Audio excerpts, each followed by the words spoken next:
welcome back to another episode of Devoted to Her. I am your host, Samantha Jade Minor. I almost forgot my name there for a second, but we're all friends here, so you can call me Sam.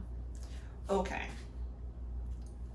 I tend to do a lot of episodes from things I learned from nature, more specifically things I learned in my garden. If you have not checked out the Devoted to Her website, head on over to devotedtoher.com. Over there I have devotionals that I write. I have health and wellness recipes like for juicing and things like that. So there's way more over on the website, but for now, stay here with me for this episode. So I learned a lot in nature, in my garden, and one thing that I have learned, one plant that I've learned the most from is the tomato plant. So I've been growing, I have not, this is my first time growing tomato plants from seed. A lot of the things in my garden right now are from seed. And I didn't know if I'd be able to do it. I second guessed it. I questioned a lot, but I've researched a lot. I've always started out with seedlings from nurseries. Stay with me, I'm going somewhere with this. So I'm like, you know what? I don't know if these seeds are gonna take. I don't know what's gonna happen. So I just threw a whole bunch in the soil, not knowing what was gonna happen. Well, a lot of the seeds sprouted. And I'm like, okay, cool. We got this far. Let's see what else happens. And now I know you're supposed to thin them when you have a whole bunch. That means like when you have so many in one area, you pull out some so that way the rest can have their own space and soak up the nutrients for themselves and grow and thrive.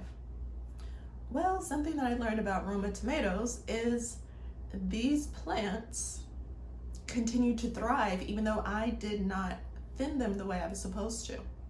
I transplanted them from where they were into something bigger because it's a container garden. And I'm just watching them grow and grow. No tomatoes yet, but the plants themselves are growing. And I'm like, wow, they're still trucking along. But I know that in order for them to be able to reach their full capacity, to reach their very best that they can and be their strongest, they can't be all grouped together. If they're grouped that tightly together, most likely even my biggest and strongest plant wasn't going to be able to thrive in the way that it should for very much longer. So I watched them, and there's one plant that was clumped together that was really taking off. And I'm like, oh, this is clearly a dominant plant. And if I want it to continue to grow, I have to separate them. And I didn't want to lose any of them because they're my little plant babies. I've been growing them, right? So finally one day, about 2 weeks ago, I said, forget it. I'm just gonna do it.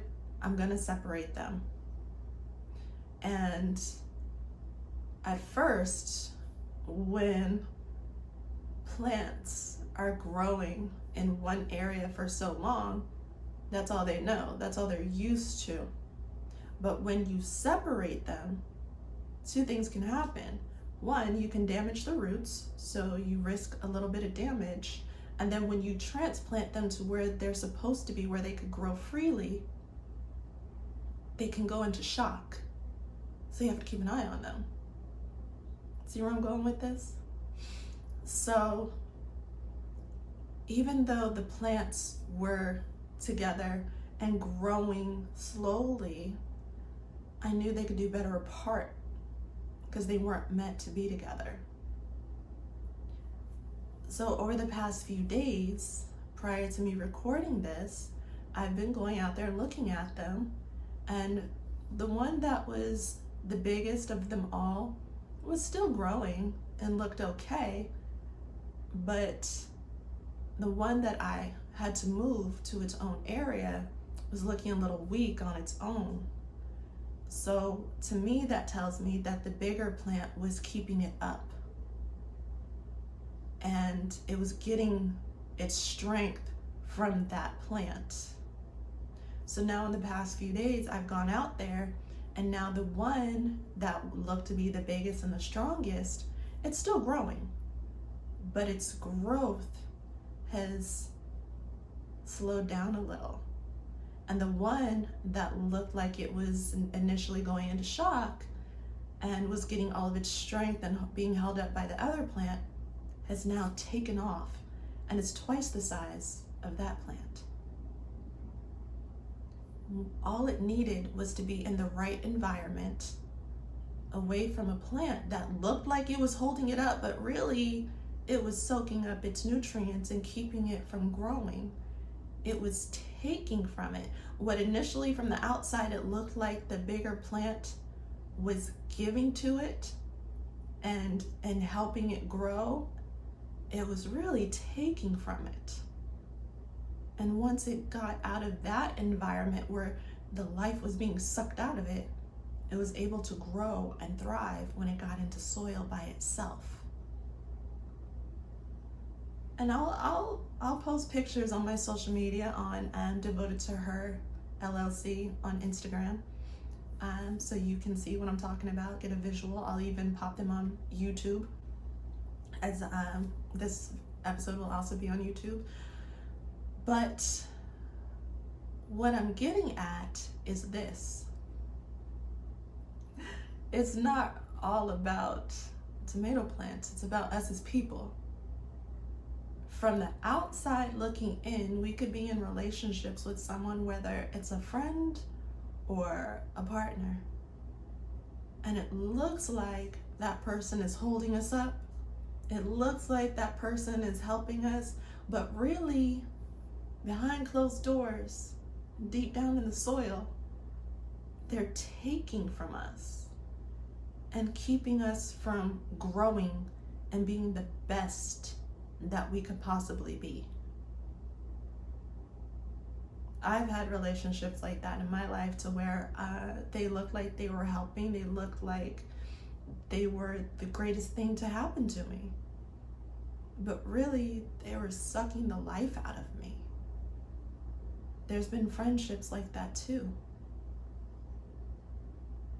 So I tell this story in hopes that you'll look at your circle and who's surrounding you, and maybe you can evaluate who's good for you or who just looks like they're good for you.